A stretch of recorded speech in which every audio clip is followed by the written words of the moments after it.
Image encyclopedia.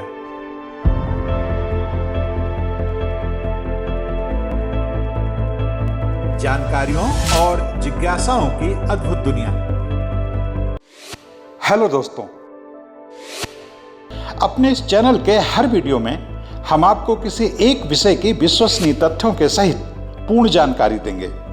ऐसी जानकारी जिसकी तलाश में स्कूल कॉलेज के छात्रों से लेकर सभी तरह के प्रतियोगी छात्र रहते हैं। हमारी ये वीडियो उन लोगों के लिए भी बहुत उपयोगी साबित होंगे जो जनरल नॉलेज में रुचि रखते हैं और कौन बनेगा करोड़पति जैसे कार्यक्रमों में हिस्सा लेकर सफल होना चाहते हैं। तो दोस्तों, आइए आज का वीडियो शुरू करते हैं। लेकिन उससे पहले आपसे एक अनुरोध कि अगर अब तक आपने हमारे इस चैनल को सब्सक्राइब नहीं किया है तो कृपया कर लें और हाँ, बेल आइकन का बटन दबाना ना भूलें, जिससे हर नया वीडियो सबसे पहले आपको मिले।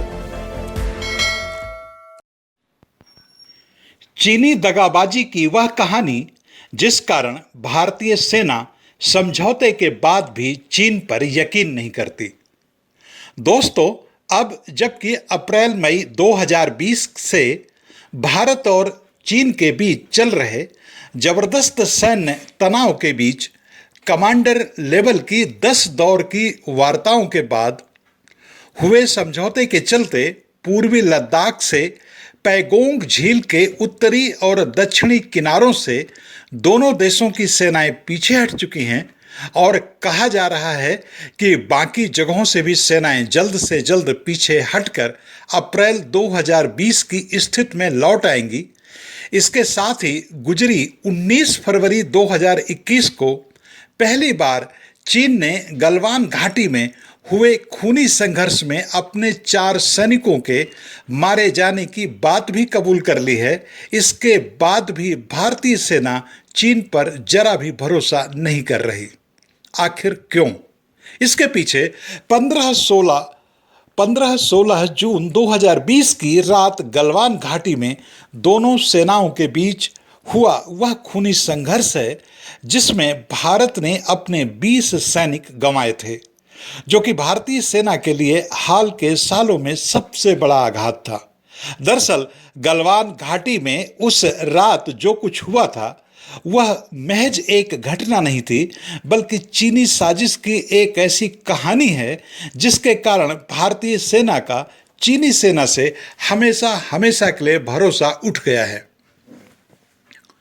गलवान घाटी में आखिर उस रात हुआ क्या था, यह पूरा सच सभी भारतीयों को जानना इसलिए जरूरी है क्योंकि इससे चीन के दगाबाज चरित्र का बड़ा सुराग मिलता है। दोस्तों, जब मैं ये पंक्तियां रिकॉर्ड कर रहा हूं, इसके ठीक 15 घंटे पहले भारतीय थल सेना प्रमुख मनोज मुकुंद नरवणे ने एक वेबिनार में साफ शब्दों में कहा है, हम चीन पर भरोसा नहीं करते। आखिर क्यों? इसके लिए हमें एक बार फिर से उस खूनी रात तक चलना होगा जिसे 15-16 जून 2020 की गलवान घाटी की खूनी रात कहते हैं। काराकोरम की पहाड़ियों से एक नदी निकलती है जो अक्साई चीन से होते हुए लद्दाख तक जाती है और यहाँ बहने वाली श्योक नदी में मिल जाती है। तकरीबन 80 किलोमीटर लंबी यह गलवान नदी है। सैन्य दृष्टि से इस नदी का महत्व भारत और चीन दोनों के लिए बहुत ज़्यादा है, लेकिन इसके सैन्य महत्व को जानने के पहले आइए यह जान लें कि इस नदी का नाम गलवान नदी और इसकी घाटी का नाम गलवान घाटी क्यों पड़ा।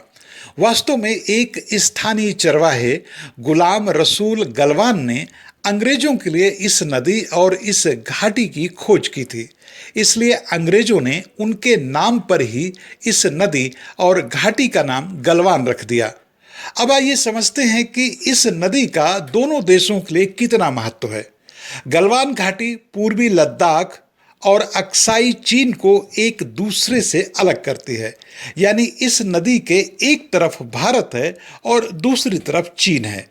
कहना चाहिए कि दोनों देशों के बीच यह LAC अर्थात लाइन ऑफ एक्चुअल कंट्रोल की भूमिका निभाती है, लेकिन चीन इसे नहीं मानता। पिछले साल अप्रैल और मई में दोनों देशों के बीच तनाव का कारण यही था कि भारत गलवान घाटी में अपनी तरफ के हिस्से में निर्माण कार्य कर रहा था, तो दूसरी तरफ चीन के सैनिकों ने पुराने तमाम समझौतों का उल्लंघन करते हुए पेट्रोल पॉइंट 14 के पास उस जगह अपनी अस्थायी चौकी बना लिया जहां पर 1962 के बाद से कभी कोई चौकी नहीं बनाई गई थी। भारत की सेना ने चीन की सेना पीपुल्स लिबरेशन आर्मी के अधिकारियों के समक्ष यह मामला उठाया और कई दिनों की बातचीत के बाद आखिरकार चीन की सेना इस बात पर सहमत हो गई कि वह अपने अस्थायी ढांचे को पीछे हटा लेगी और यानी पुरानी स्थिति में पहुंच जाएगी। एक बार तो चीनी सेना ने यह हटा भी लिया, लेकिन 14 जून 2020 को देखा गया कि चीनी सेना ने फिर उस जगह अपनी अस्थायी कैंप लगा लिया है। जब भारतीय सेना ने चीन की इस हरकत को देखा तो भारतीय सेना की तरफ से कमांडिंग ऑफिसर संतोष बाबू अपनी पेट्रोलिंग पार्टी के 20 फौजियों के साथ चीन के कमांडिंग ऑफिसर से बात करने पहुंच गए।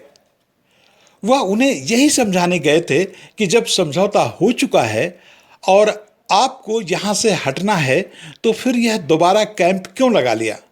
कमांडिंग ऑफिसर संतोष बाबू अपने चीनी समकक्ष से बात कर ही रहे थे कि चीन के फौजी उग्र होने लगे। शायद उनकी इस उग्रता की हिम्मत इसलिए पड़ी क्योंकि संतोष बाबू सिर्फ 20 सैनिकों के साथ थे और चीन के कैंप में उस समय करीब 300 सैनिक थे। उन्हें लगा कि भारतीय सैनिकों को मार पीट कर भगा देंगे। इसी उद्देश्य से न केवल चीनी सैनिक भारतीय सैनिकों पर चीखने लगे बल्कि उन्हें चारों तरफ से अच्छी तरह से घेर लिया।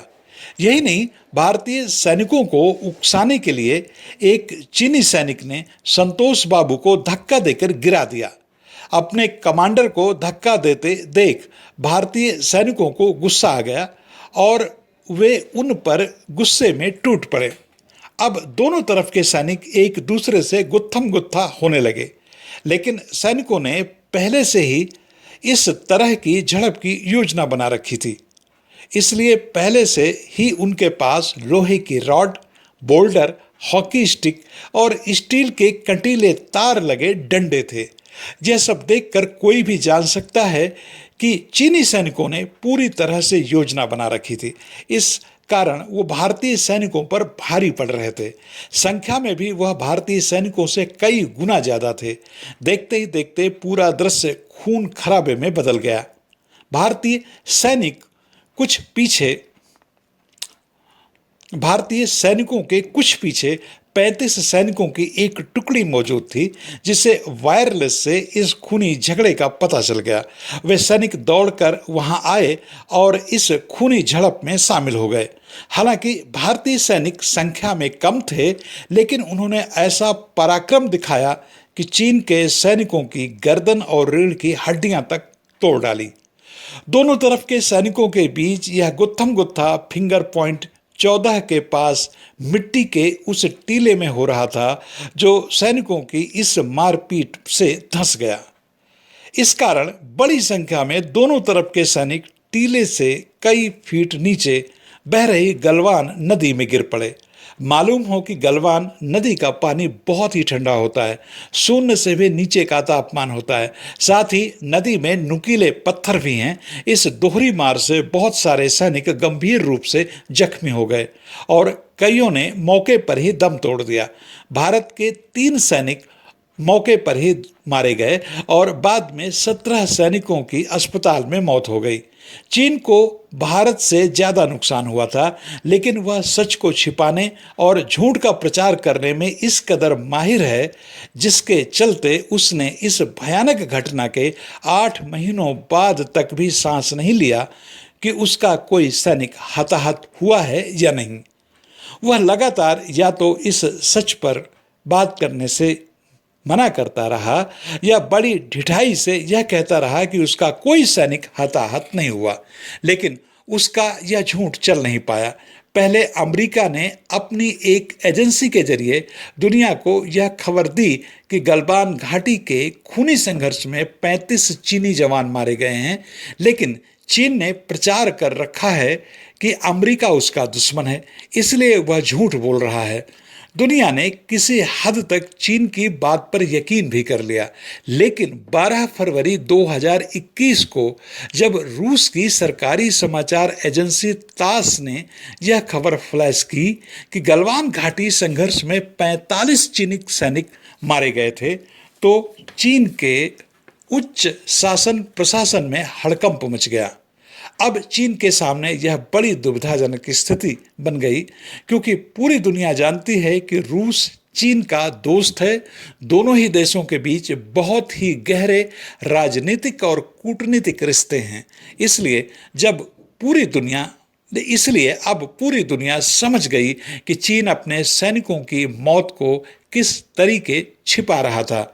यह देखकर चीन ने रातों रात अपने हताहत सैनिकों को सम्मान देने के नाम पर यह घोषणा की कि गलवान घाटी संघर्ष में उसके 4 सैनिक शहीद हुए हैं।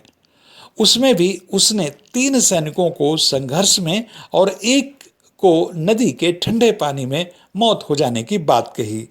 इसके लिए उसने एक वीडियो भी जारी किया, लेकिन चीन अपने झूठ में एक बार फिर फंस गया जब उसके जारी वीडियो में की गई कमेंट्री में मरने वालों की संख्या 5 हो रही थी।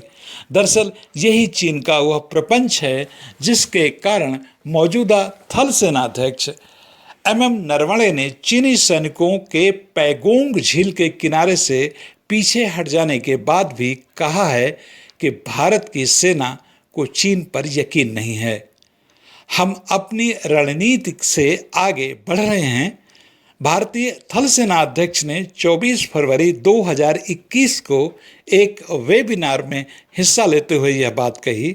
इससे अंदाजा लगाया जा सकता है कि भारत और चीन के बीच भरोसे को गलवान घाटी के खूनी संघर्ष ने किस तरह से छिन्न भिन्न कर दिया है। दोस्तों, आपको यह वीडियो कैसा लगा हमें कमेंट बॉक्स में लिखकर जरूर बताएं। आपकी प्रतिक्रिया हमारे लिए बहुत महत्वपूर्ण है, क्योंकि आपकी प्रतिक्रियाओं से ही हम जान पाएंगे कि आपको किस किस्म के वीडियो पसंद हैं और हमें वैसे वीडियो बनाने के लिए अभी और क्या क्या करना है।